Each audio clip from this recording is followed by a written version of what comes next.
ziua, dragii mei! Eu sunt Lidia, bine ați venit pe canalul Made by Lidia. Astăzi am să vă prezint despachetarea celui de-al treilea goblen de diamante pe care l-am primit de pe AliExpress. Despachetarea primelor două tablouri v-am prezentat deja în videoclipul precedent, unde v-am povestit puțin despre experiența mea cu AliExpress și am analizat conținutul primelor două pachete. Și anume, două feline minunate, o pisicuță fermecătoare și un leu impunător. Goblenul de diamante prezentat astăzi va fi și el unul deosebit și vă invit să rămâneți împreună cu mine ca să vedeți despre ce este vorba.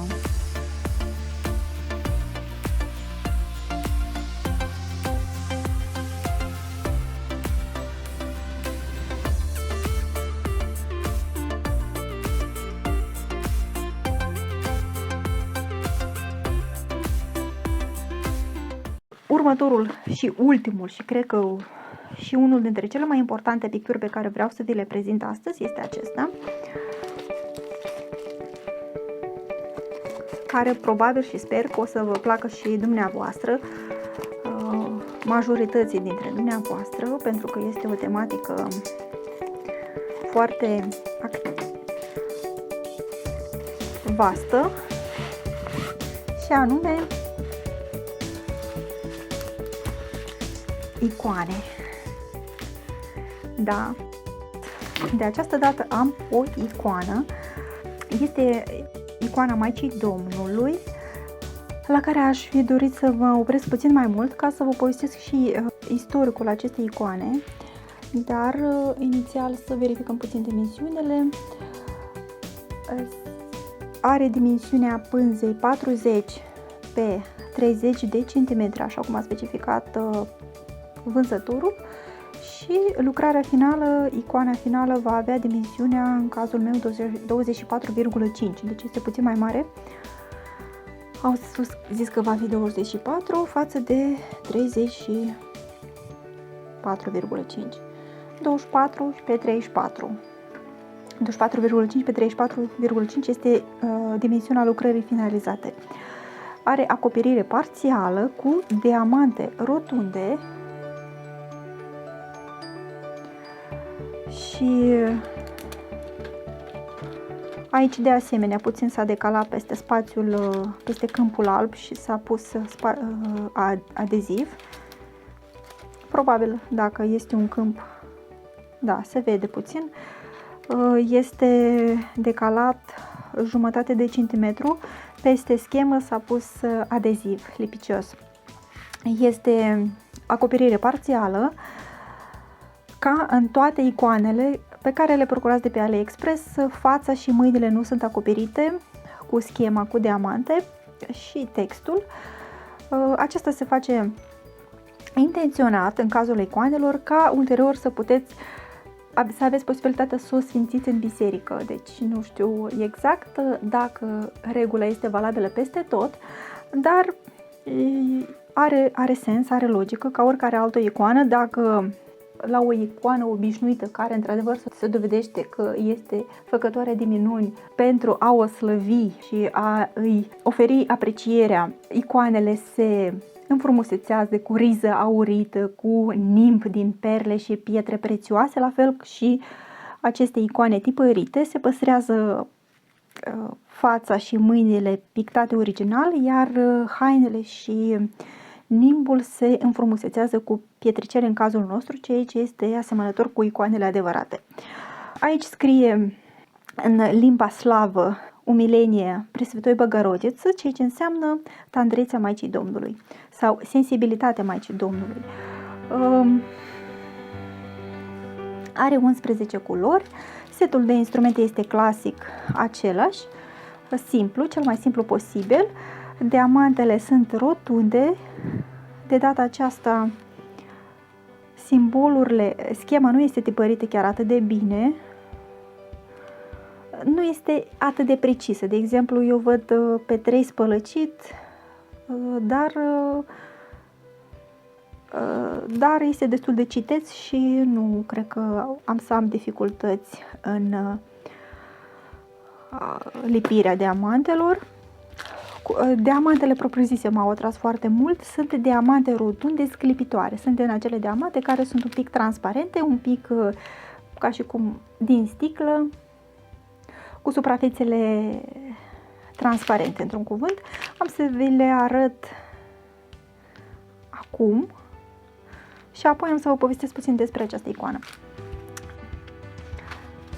Iarăși pânza are aceleași probleme. Niciuna dintre kiturile de astăzi nu au avut tub pe care să se înfășoare pânza, deci toate pânzele sunt puțin ondulate, puțin boțite, dar nu sunt afectate atât de mult. Pânzele sunt destul de groase, inclusiv aceasta este destul de groasă și se întinde ușor. Cum am spus, în special în icoane, este important ca suprafața care rămâne neacoperită să nu fie afectată, să nu fie deteriorată. Nu sunt prea mulțumită de modul în care este tipărită această mână, de claritatea reprezentării mâinii. Deci se putea tipări puțin mai clar, fața este puțin mai acceptabil, cu toate că sunt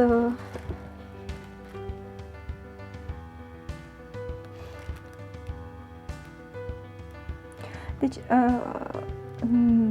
nu înțeleg care este fenomenul. Fața este mai clară față de mâini. Mâinile sunt puțin mai spălăcite. Nu, într-un cuvânt, a fost tipărită clar. Și mă mulțumește faptul că această suprafață este întreagă și aceasta este la fel. Nu sunt boțite, nu au probleme. Totuși trebuie puțin întins aici. Culorile sunt abundente, sunt aurii, deci va fi o icoană cu nuanțe aurii.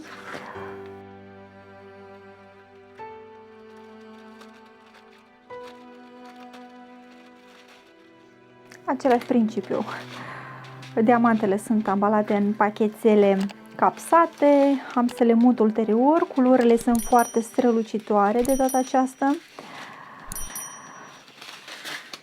Avem cele 11 culori specificate și sunt foarte frumoase, toate aurii, fermecătoare și sclipitoare. Deci,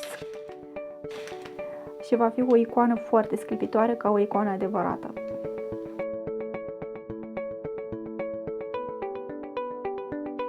Avem aici portocaliu, galben, 2 pachetele de galben, abundent 2 pachetele de gri, un roz foarte suculent și vibrant, un albastru foarte puțin și un intrux de galben aici. Deci albastru este reprezentat, de fapt este foarte evident și pronunțat acest albastru pentru că iese în contrast față de atmosfera și nuanța tabloului în general. Sunt câteva broșe pe mânici sau nasturi și niște broșii, eu aș fi zis, pe hainele Maicii Domnului și de asemenea pe nimb, cât și puțin pe ramă. Albastru foarte puțin, dar foarte bine plasat și potrivit ca să confere puțină culoare și puțin contrast picturii, care este preponderant aurie. Avem aici puțin în continuare auriu, galben, portocaliu, abundent, încă o culoare de portocaliu închis abundent, în cantități abundente, și un fel de gri și acest alb transparent cristalin, foarte frumos și el. Culori sunt foarte puține, culori sunt 11, dar sunt aceste tipuri de pietricele cristalline foarte potrivite pentru icoane, o fac fermecătoare, o fac sclipitoare ca o adevărată icoană. Eu personal mi-am dorit foarte mult să am o icoană și o icoană proiectată foarte bine.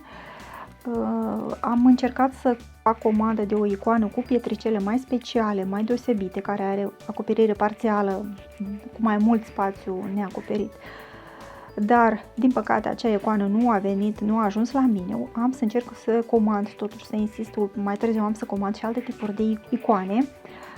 Dar pe dumneavoastră vă încurajez, dacă vă interesează, puteți să comandați, pentru că pe AliExpress există o gamă foarte largă de icoane și de toate tipurile și toate gusturile și sunt foarte accesibile la preț. Aceasta m-a costat $5,39. Deci, din nou, prețul original a fost $5,83, minus 44 de cenți mi s-a redus datorită coinsurilor sau cuponului pe care l-am aplicat, 86 de cenți mi s-a perceput taxa pe produs și prețul final pe care l-am plătit a fost 5,39 de cenți. Acum aștept comentariile dumneavoastră să-mi spuneți care din aceste 3 tablouri v-a plăcut cel mai mult, pe care ați fi dorit să procurați și dumneavoastră și pe care ați fi dorit să vedeți finalizată prima pe canalul meu. Această reprezentare a Maicii Domnului este momentul când, în ziua Bunei Vestiri, când primește veste de la Arhanghelul Gavril că va fi mama Mântuitorului. Deci este momentul și aici putem vedea că își încrucișează mâinile în piept și a redus puțin capul, ochii, mâinile puțin îndoite, într-un semn de supunere, bucurie și emoție, în semn de ascultare în fața voii lui Dumnezeu. Deci acesta este momentul care este înfățișată pe această icoană. Și originalul acestei icoane există în Rusia, deci provine din Rusia și are o istorie foarte interesantă. Dacă vă interesează, pot să vă spun câteva amănunte.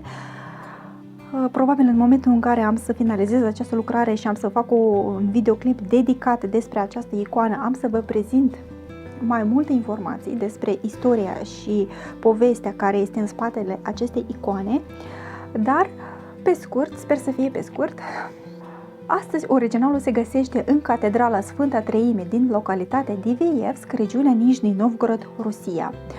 Și atât catedrala cât și mănăstirea poartă denumirea Sfântului Călugărului care s-a rugat la această icoană, mănăstirea Serafima Divievski. Nu se cunoaște în totalitate autorul cine a pictat această pictură, se bănuiește că a fost pictată de către niște călugărițe din mănăstire pe pânză și fixată pe o scândură de chiparos.